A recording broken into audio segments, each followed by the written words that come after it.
ਵਾਹਿਗੁਰੂ ਜੀ ਕਾ ਖਾਲਸਾ ਵਾਹਿਗੁਰੂ ਜੀ ਕੀ ਫਤਿਹ। ਅਕਾਲ ਪੁਰਖ ਦੀ ਸੇਵਾ ਸਲਾਹ ਦੇ ਪ੍ਰੋਗਰਾਮ ਏਕ ਓਂਕਾਰ ਵਿੱਚ ਆਪ ਜੀ ਦਾ ਸਵਾਗਤ ਹੈ। ਸਾਧ ਸੰਗਤ ਜੀ, ਅੱਜ ਦੇ ਧਰਮ ਵਿਚਾਰ ਦਾ ਵਿਸ਼ਾ ਹੈ personality development according to Gurbani, ਯਾਨੀ ਕਿ ਗੁਰਬਾਣੀ ਮੁਤਾਬਕ ਮਨੁੱਖੀ ਸ਼ਖਸੀਅਤ ਨੂੰ ਉਭਾਰਨਾ। ਅੱਜ ਇਸੇ ਵਿਸ਼ੇ ਤੇ ਵਿਚਾਰ ਕਰਨ ਦੀ ਕੋਸ਼ਿਸ਼ ਕਰਾਂਗੇ ਜੀ।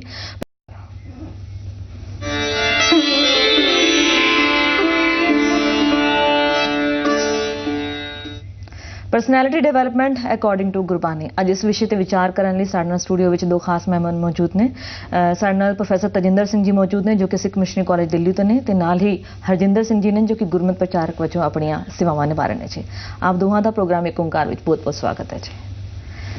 ਤੇ ਇਸ ਤੋਂ ਪਹਿਲਾਂ ਕਿ ਅਸੀਂ ਅੱਜ ਦਾ ਧਰਮ ਵਿਚਾਰ ਸ਼ੁਰੂ ਕਰੀਏ, ਆਪ ਜੀ ਨੂੰ ਦੱਸ ਦਈਏ ਕਿ ਜੋ ਅੱਜ ਦਾ ਟੌਪਿਕ ਲਿਆ personality development according to Gurbani, ਯਾਨੀ ਕਿ ਗੁਰਬਾਣੀ ਮੁਤਾਬਕ ਮਨੁੱਖੀ ਸ਼ਖਸੀਅਤ ਨੂੰ ਉਭਾਰਨਾ, ਕਿਸ ਤਰ੍ਹਾਂ ਉਭਾਰਿਆ ਜਾਏ ਤੇ ਇਸ ਉਭਾਰਨ ਦੌਰਾਨ ਸਾਨੂੰ ਕੀ ਕੁਝ ਕਰਨਾ ਚਾਹੀਦਾ ਹੈ ਤੇ ਕਿਹੜੀ ਸਿੱਖਿਆ ਲੈਣੀ ਹੈ ਗੁਰਬਾਣੀ ਮੁਤਾਬਕ, ਤਾਂ ਜੋ ਸਾਡੀ ਸ਼ਖਸੀਅਤ ਅਜਿਹੀ ਬਣੇ ਜੋ ਸਾਡੇ ਪਰਿਵਾਰ ਤੇ ਅਸਰ ਪਾਉਂਦੀ ਹੈ, ਜੋ ਸਾਡੇ ਰਿਸ਼ਤੇਦਾਰਾਂ ਤੇ, ਜੋ ਸਾਡੇ ਆਸ-ਪਾਸ ਸਮਾਜ ਵਿੱਚ ਵਿਚਰਦੇ ਲੋਕਾਂ ਤੇ ਅਜਿਹੀ ਸ਼ਖਸੀਅਤ ਬਾਰੇ ਅਸੀਂ ਗੱਲ ਕਰਨ ਜਾ ਰਹੇ ਹਾਂ ਅੱਜ, ਖਾਸ ਕਰਕੇ ਸਪੈਸ਼ਲੀ ਜੋ ਅੱਜਕੱਲ੍ਹ ਚਾਰਮ ਬਣਿਆ ਹੋਇਆ ਹੈ ਕਿ ਪਰਸਨੈਲਿਟੀ ਡਿਵੈਲਪਮੈਂਟ ਦੇ ਕੋਰਸਿਸ ਵੀ ਹੋ ਰਹੇ ਨੇ ਬਕਾਇਦਾ। ਬੱਚਿਆਂ ਵਿੱਚ ਚਾਰਮ ਹੈ, ਨੌਜਵਾਨਾਂ ਵਿੱਚ ਚਾਰਮ ਹੈ ਕਿ ਅਸੀਂ ਦਿਲਚਸਪੀ ਹੈ ਕਿ ਵੱਧ ਤੋਂ ਵੱਧ ਇਸ ਆਪਣੀ ਐਜੂਕੇਸ਼ਨ ਦੇ ਨਾਲ ਇਸ ਪਰਸਨੈਲਿਟੀ ਡਿਵੈਲਪਮੈਂਟ ਕੋਰਸ ਨੂੰ ਵੀ ਕਰੀਏ, ਤਾਂ ਜੋ ਉਹ ਆਪਣੇ ਇੱਕ ਸ਼ਖਸੀਅਤ ਨੂੰ, ਆਪਣੇ ਅੰਦਰ ਜੋ ਲੁਕਿਆ ਹੁਨਰ ਹੈ ਉਸ ਨੂੰ ਉਭਾਰ ਸਕਣ। ਇਸ ਵਿਸ਼ੇ ਤੇ ਗੱਲ ਕਰਨ ਤੋਂ ਪਹਿਲਾਂ ਜਾਣਨਾ ਚਾਹਾਂਗੇ ਕਿ ਜੋ ਗੁਰਬਾਣੀ ਮੁਤਾਬਕ, ਜੋ ਅੱਜ ਦਾ ਸਾਡਾ ਟੌਪਿਕ ਹੈ, ਗੁਰਬਾਣੀ ਮੁਤਾਬਕ ਅਸੀਂ ਕਿਵੇਂ ਉਭਾਰ ਸਕਦੇ ਹਾਂ। ਵਾਹਿਗੁਰੂ ਜੀ ਕਾ ਖਾਲਸਾ ਵਾਹਿਗੁਰੂ ਜੀ ਕੀ ਫਤਿਹ। ਪਰਸਨੈਲਿਟੀ ਡਿਵੈਲਪਮੈਂਟ ਜਿਹਦੀ ਆਪ ਜੀ ਨੇ ਗੱਲ ਕੀਤੀ ਹੈ ਬਈ, ਅੱਜ ਦੀ ਡੇਟ ਵਿੱਚ ਸਾਰੇ ਕਾਰਪੋਰੇਟ ਵਰਲਡ ਵਿੱਚ ਕਾਫੀ ਚਰਚਾ ਹੈ ਤੇ ਬੜੇ ਸੈਮੀਨਾਰਸ, ਟ੍ਰੇਨਿੰਗ ਸੈਸ਼ਨਸ ਔਰ ਹੋਰ ਇਹੋ ਜਿਹੇ ਉਪਰਾਲੇ ਹੁੰਦੇ ਰਹਿੰਦੇ ਹਨ। ਸੋ ਗੁਰਬਾਣੀ ਪਰਸਨੈਲਿਟੀ ਡਿਵੈਲਪਮੈਂਟ ਬਾਰੇ ਸਾਨੂੰ ਕੀ ਸਮਝਾਉਂਦੀ ਹੈ? ਆਪ ਸਵਾਰੈਂ ਮੈਂ ਮਿਲਾਂ, ਮੈਂ ਮਿਲਿਆ ਸੁਖ ਹੋਏ ਫਰੀਦਾ, ਜੇ ਤੂੰ ਮੇਰਾ ਹੋਏ ਰਹੇ ਸਭ ਜਗ ਤੇਰਾ ਹੋਏ।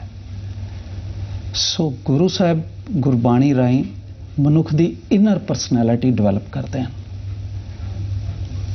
ਗੁਰਬਾਣੀ ਜਿਹੜੀ ਹੈ ਉਹ ਮਨੁੱਖ ਦੀ ਅੰਦਰੂਨੀ ਪਰਸਨੈਲਿਟੀ, ਸਿਰਫ ਬਾਹਰ ਦੀ ਦਿੱਖ ਸੁੰਦਰ ਹੋਣੀ ਮੁਬਾਰਕ ਹੈ, ਪਰ ਇਸ ਨੂੰ ਹੀ ਸਾਰਾ ਪਰਸਨੈਲਿਟੀ ਡਿਵੈਲਪ ਸਮਝ ਲੈਣਾ ਇੱਕ ਬਹੁਤ ਵੱਡਾ ਭੁਲੇਖਾ ਹੈ। ਸੋ ਆਪਣਾ ਪਛਾਣਨ ਨੂੰ ਗੁਰਬਾਣੀ ਕਹਿੰਦੀ ਹੈ ਵੀ ਇਹ ਰੀਅਲ ਪਰਸਨੈਲਿਟੀ ਡਿਵੈਲਪਮੈਂਟ ਹੈ। ਆਪਣਾ ਪਛਾਣਨਾ, ਮਨ ਤੂੰ ਜੋਤ ਸਰੂਪ ਹੈ, ਆਪਣਾ ਮੂਲ ਪਛਾਣ, ਕਹੋ ਕਬੀਰ ਇਹ ਰਾਮ ਕੀ ਅੰਸ਼। ਸੋ ਆਪਣੀ ਪਰਸਨੈਲਿਟੀ ਜਿਹੜੀ ਡਿਵੈਲਪਮੈਂਟ, ਅਸਲੀ ਜਿਹੜੀ ਗੱਲ ਹੈ ਉਹ ਇਨਰ ਪਰਸਨੈਲਿਟੀ ਦੀ ਹੈ। ਸੋ ਆਓ ਗੁਰਬਾਣੀ ਮੁਤਾਬਕ ਦੇਖੀਏ ਕਿ ਆਪਾਂ ਸਵਾਰਨਾ ਕੀ ਹੈ। ਸਭ ਤੋਂ ਪਹਿਲਾਂ ਗੱਲ ਹੈ ਜਿਹੜੀ ਉਹ ਆਪਣੀਆਂ ਕਮਜ਼ੋਰੀਆਂ ਨੂੰ, ਆਪਣੀਆਂ ਸ਼ਾਰਟ ਕਮਿੰਗਸ ਨੂੰ ਪਹਿਚਾਨਣਾ, ਔਰ ਪਹਿਚਾਨਣੇ ਤੋਂ ਵੀ ਪਹਿਲੇ ਐਡਮਿਟ ਕਰਨਾ। ਹਮ ਅਵਗੁਣ ਭਰੇ ਏਕ ਗੁਣ ਨਾਹੀ, ਅੰਮ੍ਰਿਤ ਛਾੜ ਬਿਖੈ ਬਿਖਾਈ। ਗੁਰੂ ਸਾਹਿਬ ਬੜਾ ਹੀ ਸਨਿਮਰ ਤਰੀਕਾ ਸਾਨੂੰ ਸਮਝਾਉਂਦੇ ਨੇ ਵੀ ਐਡਮਿਟ ਕਰ ਆਪਣੀ ਗਲਤੀਆਂ ਨੂੰ। ਜਿਸ ਤਰ੍ਹਾਂ ਹੀ ਐਡਮਿਟ ਕਰਾਂਗੇ ਤਾਂ ਜ਼ਰੂਰ ਤੇ ਜ਼ਰੂਰ ਜਿਹੜਾ ਇਸ ਨੂੰ ਇੰਪਰੂਵ ਕਰਨ ਵਾਲੇ ਪਾਸੇ ਅਸੀਂ ਟੁਰ ਸਕਦੇ ਹਾਂ। ਸੈਲਫ ਇੰਟਰੋਸਪੈਕਸ਼ਨ ਜਿਹੜੀ ਹੈ ਉਹ ਡਿਵੈਲਪਮੈਂਟ, ਪਰਸਨੈਲਿਟੀ ਡਿਵੈਲਪਮੈਂਟ ਵਿੱਚ ਬਹੁਤ ਜ਼ਿਆਦਾ ਸਹਾਈ ਹੈ। ਤੇ ਬਾਣੀ ਸਾਨੂੰ ਬਾਰ-ਬਾਰ ਕਹਿੰਦੀ ਹੈ, ਆਪਨੜੇ ਗਿਰੀਵਾਨ ਮੈਂ ਸਿਰ ਨੀਵਾਂ ਕਰ ਦੇਖ। ਵੀ ਜਦੋਂ ਅਸੀਂ ਆਪਣੀ ਗਲਤੀਆਂ ਨੂੰ ਐਡਮਿਟ ਕਰਕੇ ਸੁਧਾਰਨੇ ਵਾਲੇ ਪਾਸੇ ਟੁਰ ਪਾਂਗੇ ਤਾਂ ਉਹ ਰੀਅਲ ਪਰਸਨੈਲਿਟੀ ਡਿਵੈਲਪਮੈਂਟ ਦਾ ਰਸਤਾ ਹੋਏਗਾ। ਸੋ ਇਸ ਤਰ੍ਹਾਂ ਜਿਹੜਾ ਹੈ ਅਸੀਂ ਬਾਹਰਲੀ ਦਿੱਖ ਤੋਂ ਇਲਾਵਾ ਅੰਦਰੂਨੀ ਜਿਹੜਾ ਥਾਟ ਪ੍ਰੋਸੈਸ ਹੈ, ਕਿਉਂਕਿ ਪਾਤਸ਼ਾਹ ਜਿਹੜੇ ਨੇ ਉਹ ਸਾਡੇ ਮਨ ਦੀ ਸੋਚਣੀ ਨੂੰ ਬਦਲ ਕੇ ਹੀ ਸੁਹੇਲਾ ਜੀਵਨ ਡਿਵੈਲਪ ਕਰਨ ਦੀ ਗੱਲ ਕਰਦੇ ਹੈਗੇ। ਸੋ ਇਹ ਗੱਲ ਕਿ ਆਪਣੇ ਆਪ ਨੂੰ ਪਛਾਣਨਾ, ਆਪਣੀਆਂ ਗਲਤੀਆਂ ਨੂੰ ਐਡਮਿਟ ਕਰਨਾ, ਇੱਥੋਂ ਪਰਸਨੈਲਿਟੀ ਡਿਵੈਲਪਮੈਂਟ ਦੀ ਸ਼ੁਰੂਆਤ ਹੈ।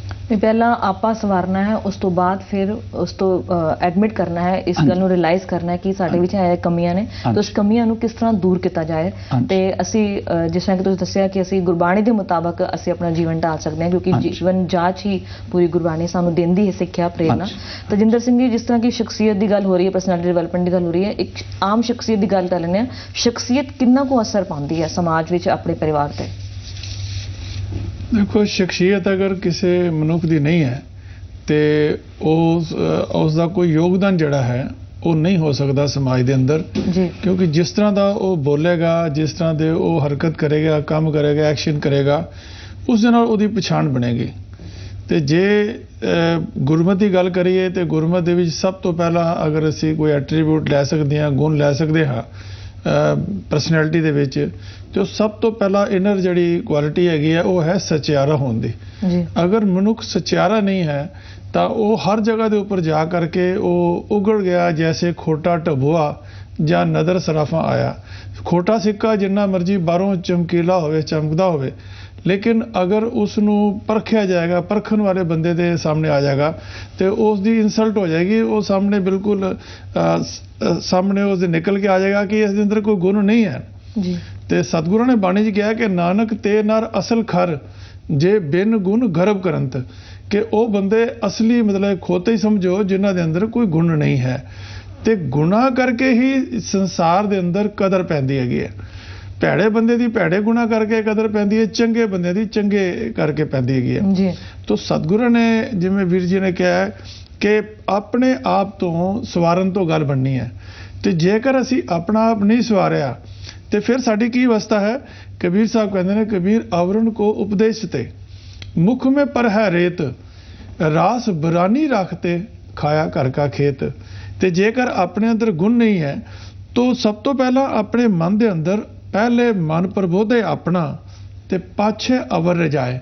पहला असी अपने आप ਨੂੰ सुधारना है। तो जेकर असी आप सुधार जाओगे, आजकल हो की रहा है कि असी जो भी गल करते हैं असी दूसरे ਨੂੰ एड्रैस करके करने हैं, दूसरे ਨੂੰ सुझाव देने हैं, दूसरे ਨੂੰ प्रचार करने हैं जी। ਇਹਦਾ ਇਹ ਰਿਜ਼ਲਟ ਹੁੰਦਾ ਹੈ ਕਿ ਦੂਜੇ ਤੇ ਸੁਧਰ ਜਾਂਦੇ ਨੇ, लेकिन ਅਸੀਂ ਉਸੇ ਸਾਡੇ ਅੰਦਰ ਕੋਈ ਐਡੀਫਿਕੇਸ਼ਨ ਇੰਪਰੂਵਮੈਂਟ ਨਹੀਂ ਹੁੰਦੀ ਹੈਗੀ। इस करके ਜਦੋਂ ਅਸੀਂ ਆਪਣੇ ਆਪ ਨੂੰ ਐਡਰੈਸ ਕਰਾਂਗੇ, ਸਤਿਗੁਰੂ ਦੀ ਬਾਣੀ ਅਸੀਂ ਪੜ੍ਹਦੇ ਹਾਂ ਤੇ ਬਾਣੀ ਪੜ੍ਹਦੇ ਹਾਂ ਜਦੋਂ ਅਸੀਂ ਕਹਿੰਦੇ ਹਾਂ ਕਿ ਇਹ ਬਾਣੀ ਪ੍ਰਾਨੀ ਤੂੰ ਆਇਓ ਲਾਹਾ ਲੈਣ, ਲੱਗੋ ਕਿਤ ਕ ਫਕੜੇ ਸਭ ਮੁਕਦੀ ਚੱਲੀ ਰਹਿਣ ਜੀ। ਤੇ ਉਸ ਵੇਲੇ ਸਾਡਾ ਜਿਹੜਾ ਫੋਕਸ ਹੁੰਦਾ ਉਹ ਦੂਸਰੇ ਬੰਦੇ ਤੇ ਹੁੰਦਾ ਜਿਹਨੂੰ ਅਸੀਂ ਸੁਣਾ ਰਹੇ ਹੁੰਦੇ ਹਾਂ, ਭਾਵੇਂ ਰਾਗੀ ਹੋਵੇ, ਭਾਵੇਂ ਢਾਡੀ ਹੋਵੇ, ਭਾਵੇਂ ਪ੍ਰਚਾਰਕ ਹੋਵੇ। ਉਹ ਦੂਜਿਆਂ ਨੂੰ ਸੁਝਾਉਂਦਾ ਕਿ ਸ਼ਾਇਦ ਤੁਹਾਨੂੰ ਵਾਸਤੇ ਕਿਹਾ। ਜੇ ਅਸੀਂ ਇਹ ਕਹਿੰਦੇ ਹਾਂ ਕਿ ਦਿਨ ਥੋੜ੍ਹੇ ਥੱਕੇ ਭਇਆ ਪੁਰਾਣਾ ਚੇਲਾ, कि थोड़े दिन रह गए ने, तो असीं कहने कि दूजे दे थोड़े दिन रह गए ने, साढ़े नहीं रह गए। तो असी पहले अपने अंदर जिहड़े गुण पैदा करने हैं, क्योंकि गुण कह गुणी समावने। अगर साढ़े कोल गुण ने तो वह गुण रूपी परमात्मा दे विच असीं समा सकते हैं। तो ये अपने तो शुरू करना है कि जिथे असी अपना सुधार करना है। जेकर मैं अपना सुधार कर लिया, मैं अपने बच्चों का सुधार कर लिया, अपने परिवार का सुधार कर लिया, तो उस समूचे सिखपन के अंदर एक यूनिट जड़ा ओहदा सुधार हो गया। तो जो एक परिवार का सुधार हो गया तो फिर महल्ले के सुधार की गल करनी है, उस तो बाद फिर शहर के सुधार की करनी है, फिर देश की और फिर सारे संसार की। उस वास्ते जो गुरबाणी का साढ़े अंदर बीज है, बीज रूपी गुरबाणी बीज है एक, कि जेकर असी उस बाणी नूं अपने अंदर बीज सकीए तो उहदे फल जिहड़े हन वो गुणा रूप अंदर साढ़े सामने निकलणगे। मतलब जो एक पहला स्टैप है आपा सवारन का, ये शुरुआत कह सकते हैं जो असीं शख्सियत नूं उभारन की गल करते हैं। शख्सियत नूं उभारना फिर किवें करना की चाहिए? नहीं, मैं उहदी गल तुहानूं कर रहा सीगा कि शख्सियत नूं उभारन दा सब तो पहला मुढ़ला है जी। एक अंग्रेजी राइटर ने लिखा है कि you sow a thought you reap an action.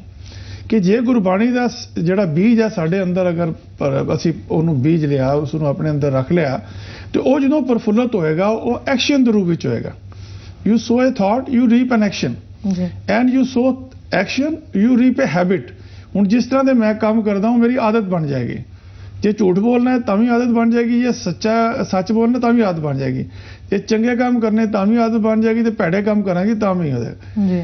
ਤੇ ਜੇ ਹੀ ਕਾਲੇ ਕਾਲਨਾ ਤੇ ਵੇਹੋ ਨਾ ਪਚਾਰੀ ਹੈ, ਗੁਰੂ ਸਾਹਿਬ ਕਹਿੰਦੇ ਨੇ ਕਿ ਜਿਸ ਤਰ੍ਹਾਂ ਦੀ ਅਸੀਂ ਕਾਲਨਾ ਕਰਾਂਗੇ, ਐਕਸ਼ਨ ਕਰਾਂਗੇ, ਉਹੋ ਜਿਹਾ ਸਾਡਾ ਨਾਂ ਪੈ ਜਾਏਗਾ। ਤੋ ਇਹ ਗੱਲ ਨੂੰ ਸਮਝਣ ਦੀ ਲੋੜ ਹੈ ਕਿ you so habits you reap A character. ਜਿਸ ਤਰ੍ਹਾਂ ਦੀ ਆਦਤਾਂ ਅਗਰ ਇਕੱਠੀਆਂ ਹੋ ਜਾਣਗੀਆਂ ਤੇ ਫਿਰ ਇੱਕ ਪੂਰੇ ਉਸ ਵਿਅਕਤੀ ਦਾ ਹੀ ਨਹੀਂ, ਉਸ ਪੂਰੇ ਮੁਹੱਲੇ ਦਾ ਹੀ ਨਹੀਂ, ਉਸ ਦੇਸ਼ ਦਾ ਹੀ ਨਹੀਂ, ਪੂਰੇ ਸਮਾਜ ਦਾ, ਦੁਨੀਆ ਦੇ ਵਿੱਚ ਕਰੈਕਟਰ ਬਣ ਜਾਏਗਾ। ਤੋ ਸਿੱਖਾਂ ਦਾ ਕਰੈਕਟਰ ਵੀ ਜੋ ਗੁਰਬਾਣੀ, ਜਿਨ੍ਹਾਂ ਨੇ ਗੁਰਬਾਣੀ ਅਨੁਸਾਰ ਆਪਣਾ ਜੀਵਨ ਜੀਵਿਆ, ਉਸ ਦੇ ਇਤਿਹਾਸਕ ਪਰਵੇਖ ਵਿੱਚ ਵੀ ਦੂਸਰੇ 'ਚ ਅਸੀਂ ਦੇਖਾਂਗੇ ਤੇ ਉਹ ਇੰਨਾ ਮਾਣ ਕੀਤਾ ਹੈ ਉਸ ਕਰੈਕਟਰ ਦਾ, ਕਿਉਂਕਿ ਅੰਦਰੋਂ ਸੱਚ ਹੀ ਨਿਕਲਣਾ ਹੈ ਤੇ ਸੱਚ ਦੀ ਹੀ ਉੱਥੇ ਕੀਮਤ ਪੈਣੀ ਹੈ। ਗੁਰੂ ਕੋਲ ਵੀ ਸੱਚ ਦੀ ਕੀਮਤ ਪੈਣੀ ਤੇ ਦਰਗਾਹ ਵਿੱਚ ਵੀ ਸੱਚ ਦੀ ਕੀਮਤ ਪੈਣੀ ਹੈ ਜੀ। ਬਿਲਕੁਲ। ਤੋ ਇਹਦੀ ਇੰਪਰੂਵਮੈਂਟ ਵਾਸਤੇ ਸਿੱਖ ਕਰੈਕਟਰ ਦੀ ਗੱਲ ਕਰ ਰਹੇ ਹਾਂ, ਸਿੱਖ ਪਰਸਨੈਲਿਟੀ ਦੀ ਗੱਲ ਕਰ ਰਹੇ ਹਾਂ, ਅਸੀਂ ਇਨਰ ਪਰਸਨੈਲਿਟੀ ਦੀ ਗੱਲ ਕਰ ਰਹੇ ਹਾਂ, ਆਊਟਰ ਪਰਸਨੈਲਿਟੀ ਦੀ ਵੀ ਗੱਲ ਕਰਾਂਗੇ ਜੀ, ਕਿਉਂਕਿ ਉਹਦੇ ਨਾਲ ਜੋ ਸਾਡੇ ਕੋਲ ਇਨਰ ਕੁਆਲਿਟੀ ਸੀਗੀ, ਸਾਡੀ ਆਊਟਰ ਪਰਸਨੈਲਿਟੀ ਨੂੰ ਦੇਖ ਕਰਕੇ ਸਾਡਾ ਉਹੋ ਜਿਹਾ ਨਾਂ ਪੈ ਗਿਆ ਕਿ ਸਿੱਖ ਬੜੇ ਉੱਚੇ ਸੁੱਚੇ ਹੁੰਦੇ ਨੇ, ਸਿੱਖ ਦੇ ਅੰਦਰ ਵਿਚਾਰੀ ਨਹੀਂ ਹੁੰਦੇ ਹੈਗੇ, ਸਿੱਖ ਜਿਹੜਾ ਉਹ ਡਿੱਗੇ ਪਏ ਨੂੰ ਮਾਰਦੇ ਨਹੀਂ ਹਨ, ਔਰਤਾਂ ਦੇ ਉੱਪਰ ਹੱਥ ਨਹੀਂ ਚੁੱਕਦੇ, ਔਰਤਾਂ ਦਾ ਸਤਿਕਾਰ ਕਰਦੇ ਨੇ। ਤਾਂ ਐਸਾ ਦਾ ਜਿਹੜਾ ਇਨਰ ਕਰੈਕਟਰ ਸੀਗਾ, ਉਹ ਜਦੋਂ ਸਿੱਖ ਨੂੰ ਵੇਖਦੇ ਹੀ ਬਾਹਰਲੀ ਪਰਸਨੈਲਿਟੀ ਦੇ, ਜਿਸ ਨੇ ਸਾਬਤ ਸੂਰਤ ਦਸਤਾਰ ਸਿਰਾ, ਜਿਹੜਾ ਗੁਰਬਾਣੀ ਵੀ ਸਾਨੂੰ ਸੰਦੇਸ਼ ਹੈ, ਜਦੋਂ ਪਗੜੀ ਧਾਰਨ ਕਰਕੇ ਸਾਬਤ ਸੂਰ ਹੋਰ ਕਾ ਸਿੱਖ ਨਿਕਲਦਾ ਤੇ ਉਹਦੇ ਤੋਂ ਐਕਸਪੈਕਟਡ ਹੁੰਦਾ, ਜਿਵੇਂ ਇੱਕ ਆਰਮੀ ਦਾ ਅਫੀਸਰ ਨਿਕਲਿਆ ਤੇ ਉਹਦੇ ਤੋਂ ਆਰਮੀ ਦੀ ਕੁਆਲਿਟੀਜ਼ ਸਾਹਮਣੇ ਆਉਂਦੀਆਂ ਨੇ ਕਿ ਇਹਦੇ ਅੰਦਰ ਇਹ ਕੁਆਲਿਟੀਜ਼ ਹੈ ਨੇ। ਟ੍ਰੈਫਿਕ ਪੁਲਿਸ ਇੰਸਪੈਕਟਰ ਸਾਹਮਣੇ ਆਉਂਦਾ ਤੇ ਉਹਦੇ 'ਚ ਕੁਆਲਿਟੀ ਹੋਣੀ ਹੈ ਕਿ ਇਹ ਟ੍ਰੈਫਿਕ ਨੂੰ ਮੈਨੇਜ ਕਰ ਸਕਦਾ। ਤੇ ਇੱਕ ਡਾਕਟਰ ਆਉਂਦਾ ਤੇ ਉਹਨੂੰ ਪਤਾ ਕਿ ਇਹਨੂੰ ਸਾਰੀ ਜਿਹੜੀ ਡਾਕਟਰ ਦੀ ਮੈਡੀਸਨ ਦੀ ਹੈ, ਸਰਜਰੀ ਦੀ, ਇਸ ਦੇ ਅੰਦਰ ਕੁਆਲਿਟੀਜ਼ ਹੈ ਨੇ। ਤੋ ਇਸ ਤਰ੍ਹਾਂ ਜਿਸ ਤਰ੍ਹਾਂ ਦਾ ਕੋਈ ਪਰਸਨੈਲਿਟੀ ਜਿਸ ਦੀ ਡਿਵੈਲਪ ਹੋ ਜਾਏਗੀ, ਉਹਦੀ ਆਊਟਰ ਫਾਰਮ ਔਰ ਇਨਰ ਫਾਰਮ ਦੇ ਵਿੱਚ ਸਿੰਕ ਹੋ ਜਾਏਗਾ, ਸਿੰਕਰੋਨਾਈਜੇਸ਼ਨ ਹੋ ਜਾਏਗੀ। ਤੋ ਸਿੱਖ ਦੇ ਵਿੱਚ ਵੀ ਅੱਜ ਵਿਚਾਰ ਵਿੱਚ ਅਸੀਂ ਇਹ ਦੇਖਣਾ ਕਿ ਕਿਹੜੀਆਂ ਇਨਰ ਕੁਆਲਿਟੀ ਸਨ, ਜਿਹਦੇ ਕਰਕੇ ਜਦੋਂ ਬਾਹਰਲੀ ਗੁਰੂ ਸਾਹਿਬ ਨੇ ਸਾਨੂੰ ਰੂਪ ਰੇਖਾ ਦਿੱਤੀ, ਡਰੈਸ ਕੋਡ ਦਿੱਤਾ, ਇੱਕ ਪਾਰਟਿਕੂਲਰ ਸਕੂਲ ਦਾ ਬੱਚਾ ਹੈ, ਉਸ ਡਰੈਸ ਕੋਡ ਤੇ ਆਂਦਾ ਪਤਾ ਲੱਗਦਾ ਹੈ ਸਕੂਲ ਦਾ ਹੈ ਤੇ ਉਸ ਨੂੰ ਉਹਦੇ ਨਾਲ ਪਛਾਣ ਉਹਦੀ ਹੋ ਜਾਂਦੀ ਹੈ। ਤੋ ਸਾਡੀ ਵੀ ਇਸ ਤਰ੍ਹਾਂ ਦੀ ਪਛਾਣ ਜਿਹੜੀ ਹੈ ਉਹ ਹੋ ਗਈ ਹੈ ਤੇ ਉਹ ਗੁਣ ਜਿਹੜੇ ਨੇ ਕਿਸ ਤਰ੍ਹਾਂ ਸਾਡੀ ਪਰਸਨੈਲਿਟੀ ਡਿਵੈਲਪ ਹੋਣੀ ਹੈ, ਇਹਦੇ ਬਾਰੇ ਅਸੀਂ ਅੱਜ ਵਿਚਾਰ ਕਰ ਰਹੇ ਹਾਂ। ਮਤਲਬ ਬਾਣੀ ਤੇ ਬਾਣੇ ਨੂੰ ਨਾਲ ਲੈ ਕੇ ਚੱਲਣਾ ਹੈ, ਬਾਣੀ ਤੇ ਬਾਣੇ ਦਾ ਜੋ ਸਿਧਾਂਤ ਹੈ ਗੁਰੂ ਸਾਹਿਬ ਨੇ ਦਿੱਤਾ ਹੈ। ਤੇ ਇਨਰ ਕੁਆਲਿਟੀਜ਼ ਦੀ ਗੱਲ ਹੋ ਰਹੀ ਹੈ, ਆਊਟਰ ਕੁਆਲਿਟੀਜ਼ ਦੀ ਗੱਲ ਹੋ ਰਹੀ ਹੈ, ਤੇ ਜਿਸ ਤਰ੍ਹਾਂ ਕਿ ਅਸੀਂ ਮਿੱਠ ਬੋਲ ਕੇ ਜੋ ਅੰਦਰ ਜੋ ਅਸੀਂ ਇੱਕ ਸਟੈਪ ਤੇ ਹੋਇਆ ਆਪਾ ਸਵਾਰਨ ਦਾ, ਉਸ ਤੋਂ ਬਾਅਦ ਅਸੀਂ ਇਸ ਨੂੰ ਲੈ ਸਕਦੇ ਹਾਂ ਮਿੱਠ ਬੋਲਣਾ ਕਿਵੇਂ ਹੈ, ਦੂਸਰੇ ਨੂੰ ਕਿਸ ਤਰ੍ਹਾਂ ਐਪਰੀਸ਼ੀਏਟ ਕਰਨਾ ਹੈ ਤੇ ਕਿਸ ਤਰ੍ਹਾਂ ਆਪਣੇ ਅੰਦਰ ਹੁਨਰ ਨੂੰ ਪਹਿਲੇ ਅਸੀਂ ਨਿਖਾਰੀਏ ਜੋ ਆਪਣੇ ਅੰਦਰ ਲੁਕਿਆ ਹੈ, ਫਿਰ ਅਸੀਂ ਹੋਰ ਪਾਸੇ ਧਿਆਨ ਦੇਈਏ। ਇਹ ਅਜਿਹੇ ਪੁਆਇੰਟਸ ਨੇ ਜੋ ਸਾਨੂੰ ਕਾਫੀ ਮਦਦਗਾਰ ਸਾਬਤ ਹੋ ਸਕਦੇ ਨੇ ਪਰਸਨੈਲਿਟੀ ਡਿਵੈਲਪਮੈਂਟ ਲਈ। ਹਾਂਜੀ, ਇੱਥੇ ਮੈਂ ਇੱਕ ਐਡ ਕਰਨਾ ਚਾਹਾਂਗਾ ਕਿ ਇੱਕ ਬੜਾ ਸਪੀਚ ਜਿਹੜੀ ਹੈ ਉਸ ਨਾਲ ਮਨੁੱਖ ਜਿਹੜਾ ਹੈ ਦੂਸਰੇ ਨਾਲ, ਸਾਰੀ ਦੁਨੀਆ ਨਾਲ ਜੀ ਜੁੜਦਾ ਹੈ। ਸੋ ਗੁਰਬਾਣੀ ਜਿਹੜੀ ਹੈ ਮਨੁੱਖ ਨੂੰ ਮਿੱਠ ਬੋਲੜਾ ਹੋਣ ਲਈ ਪ੍ਰੇਰਦੀ ਹੈ ਜੀ। ਇੱਕ ਫਿੱਕਾ ਨਾ ਗਲਾਏ ਸਭਨਾ ਮੈਂ ਸੱਚਾ ਤਣੀ, ਹਿਆਉ ਨਾ ਕੋਈ ਠਾਏ। ਬਈ ਹਰ ਮਨੁੱਖ ਦੇ ਵਿੱਚ ਪਰਮਾਤਮਾ ਵਸਦਾ ਹੈ। ਬਾਣੀ ਇਸ ਗੱਲ ਨੂੰ ਸਾਨੂੰ ਰਿਅਲਾਈਜ਼ ਕਰਾਉਂਦੀ ਹੈ। ਜਿਉਂ-ਜਿਉਂ ਅਸੀਂ ਬਾਣੀ ਦੇ ਨੇੜੇ ਹੁੰਦੇ ਹਾਂ, ਇਹ ਗੱਲ ਰਿਅਲਾਈਜ਼ ਹੁੰਦੀ ਹੈ ਕਿ ਹਰ ਕਾਇਨਾਤ ਦੀ ਹਰ ਸ਼ੈ ਦੇ ਵਿੱਚ, ਹਰ ਮਨੁੱਖ ਦੇ ਵਿੱਚ, ਹਰ ਜੀਅ ਦੇ ਵਿੱਚ ਉਹ ਪ੍ਰਭੂ ਵਸਦਾ ਹੈ। ਤੇ ਫਿਰ ਕਿਸੇ ਨਾਲ ਫਿੱਕਾ ਨਹੀਂ ਬੋਲਣਾ ਤੇ ਦੁਨੀਆ ਨਾਲ ਜੁੜਨ ਦਾ ਇਹ ਬੋਲਣ ਜਿਹੜਾ ਤਰੀਕਾ ਹੈ ਉਹ ਮਿੱਠ ਬੋਲੜਾ ਹੋ ਕੇ, ਕਿਉਂਕਿ ਮਿੱਠ ਬੋਲੜਾ ਜੀ ਹਰ ਸੱਜਣ ਸੁਆਮੀ ਮੇਰਾ। ਜੇ ਅਕਾਲ ਪੁਰਖ ਆਪ ਮਿੱਠਾ ਤਾਂ ਸਾਨੂੰ ਵੀ ਉਸ ਨਾਲ ਜੁੜਨ ਲਈ ਮਿੱਠਾ ਹੀ ਬੋਲਣਾ ਪਏਗਾ। ਤੇ ਇਸ ਗੁਣ ਨੂੰ ਜੇ ਪਰਸਨੈਲਿਟੀ ਦੇ ਵਿੱਚ ਮਨੁੱਖ ਅਪਣਾ ਲੈਂਦਾ ਤਾਂ ਕੁਦਰਤੀ ਤੌਰ ਤੇ ਉਹਦੀ ਪਰਸਨੈਲਿਟੀ ਡਿਵੈਲਪ ਹੋ ਜਾਂਦੀ ਹੈ। ਸੋ ਨਾਨਕ ਫਿੱਕਾ ਬੋਲੀਏ, ਸਾਨੂੰ ਗੁਰਬਾਣੀ ਅਗਵਾਈ ਕਰਦੀ ਹੈ, ਨਾਨਕ ਫਿੱਕਾ ਬੋਲੀਏ ਤਨ ਮਨ ਫਿੱਕਾ ਹੋਏ। ਤੇ ਉਹ ਪਰਸਨੈਲਿਟੀ ਕਦੀ ਵੀ ਡਿਵੈਲਪ ਨਹੀਂ ਹੋ ਸਕੇਗੀ ਜਿਹਦੀ ਸਪੀਚ ਜਿਹੜੀ ਹੈ ਜਿਹੜਾ ਫਿੱਕਾ ਬੋਲੇਗਾ ਦੁਨੀਆ ਦੇ ਨਾਲ ਜੀ। ਸੋ ਦੁਨੀਆ ਨਾਲ ਜੁੜਨ ਲਈ ਪਰਸਨੈਲਿਟੀ ਡਿਵੈਲਪਮੈਂਟ ਦਾ ਇੱਕ ਇੰਪੋਰਟੈਂਟ ਟ੍ਰੇਟ ਜਿਹੜਾ ਗੁਰਬਾਣੀ ਦੇ ਵਿੱਚੋਂ ਸਾਨੂੰ ਮਿਲਦਾ ਹੈ।